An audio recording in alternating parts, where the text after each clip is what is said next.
Lyndsey Davey is with us. Lyndsey, good morning to you. How are you? Morning, how's it going, guys? The Dublin-Kerry rivalry has never been a rivalry in the women's football final before, and it's upon us. So, was this what everybody expected at the start of the season, do you think?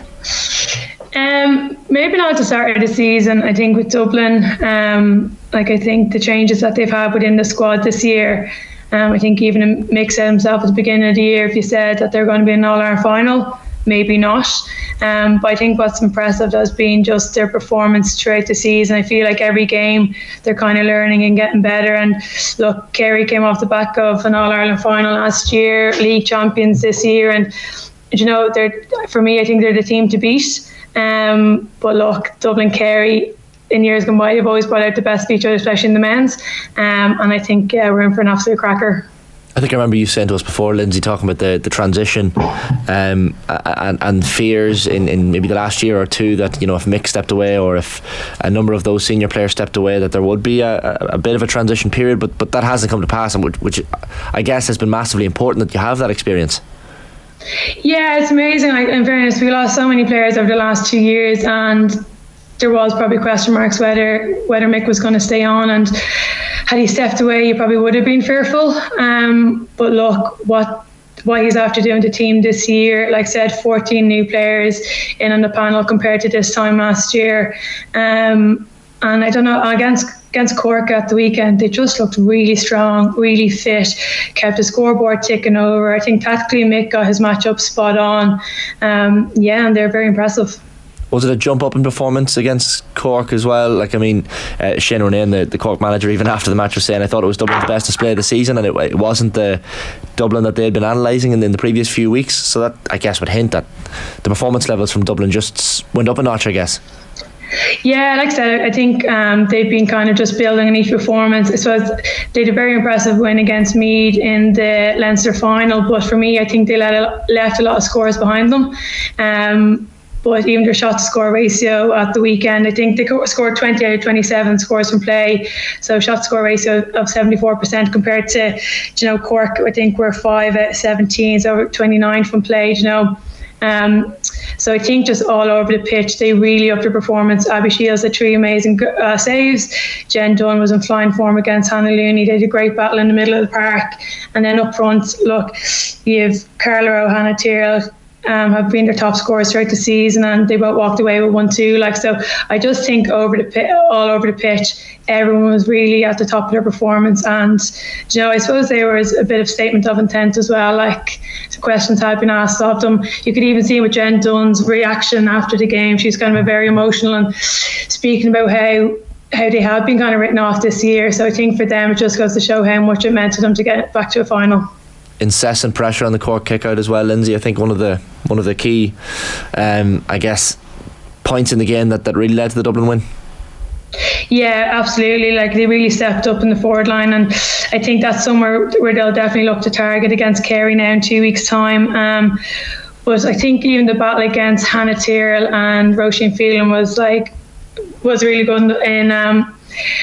But yet when I think Hannah, I think Roisin kind of did really well to keep her quiet, but yes, Hannah got a great interception that led to their first goal, which was so important. So I suppose it's key moments like that that she's on the pitch for. And look, like I said, I think they really did put pressure on that Cork kick out.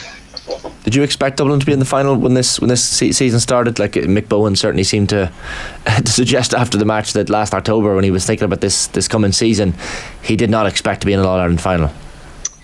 Yeah, I suppose at the beginning of the year I probably would have had the same opinion as Mick. It was hard to know because I wasn't sure kind of what players that they were going to have. But even the first league win against Meath out in DCU, I was like, okay, there was a bit of reassurance going, there's definitely there's definitely still a lot of football in this team. And I think credit has to be given to their strength and conditioning coach, Sammy Dowling. He's done a lot of work with them throughout the year, and I think they all look so strong and so unbelievably fit.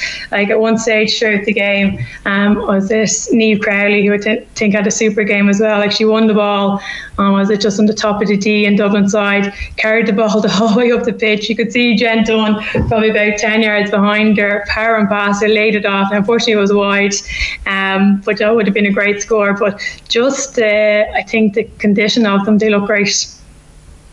Lyndsey, let's talk a little bit about Kerry.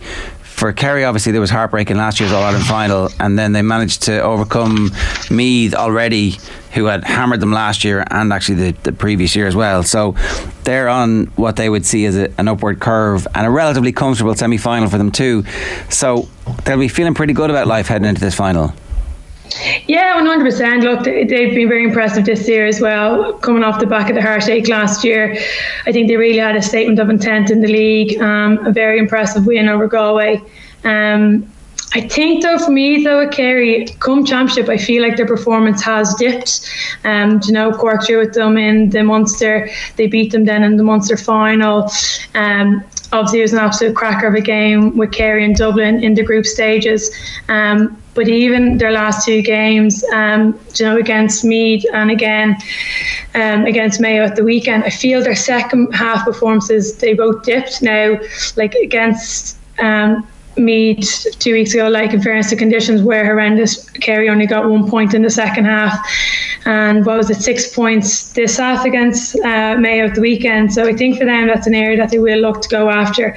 But look, Louise Murray-Hertic has just been in phenomenal form for them. 110 at the weekend, 4 from frees, and in even that group game that they had in Parnell Park against Dublin, I think she walked away with 1-6. So I kind of feel like it's kind of a matchup like the men. They're very similar teams in how they play, but I think if Dublin can minimise Louise's impact, it's kind of like David Clifford. I don't think you're going to negate him from the game completely, but I think if you can minimise Louise's impact in the game and try and stop some of the supply ball into it, then I think Dublin have a very good chance of winning. There was a nice little bit of needle in that game in Parnell Park. Yeah, so we should expect a little bit of needleless in a fortnight's time as well. Oh, 100%, yeah. And look, that's what you want to see. I think in that game, after the final whistle, I think Dublin very unlucky to win. I think a ball dropped in over Abby's head, and look, it turned out to be the score that changed the game. But even towards the end, Dublin were really battling on. They finished really strong against Cork at the weekend. So I really think this is going to be the game that we want to see. When I walked away from Parnell Park that day, I was like, I really hope these are the two teams that we see in the final. I guess chance to play for something as well, Lyndsey, is big on the Kerry side, because even their joint manager Darragh Long, after the match, making the point that Siofra O'Shea, their captain, has been a bit of an inspiration in the dressing room. Cruciate injury that ended her season, and it's, by the way, a second cruciate injury in recent years for Siofra as well, which is really tough to take. But clearly someone who still is a leader in the dressing room, so sometimes that can help a team having something to play for. Yeah, absolutely. And look, it's one of those injuries, cruciate, that you wouldn't wish on anyone. And poor Siofra, that's the second time round doing it. And look, especially when you're a captain as well, like she's going to be a leader with it in the camp. And it's just unfortunate for them. Like, she is a massive loss. But look, I suppose it is great that she is that still having a contribution in the dressing room. But for them, I think the last time Kerry won an All-Ireland was back in '93, if I'm right. So, for them, it'd be a massive achievement 30 years later doing it again. Look, it's funny because, like, Louise Murray-Hertic, I have such respect for her. I think she's an unbelievable footballer, and I really would love to see her win an All-Ireland, but unfortunately just not at Dublin's expense this time round. Yeah, because even she forgot the goal, didn't she, in Parnell Park in the game earlier in the year. Along with Louise Murray-Hertic, of course, she's a key figure, so a key miss as well for Kerry in that final.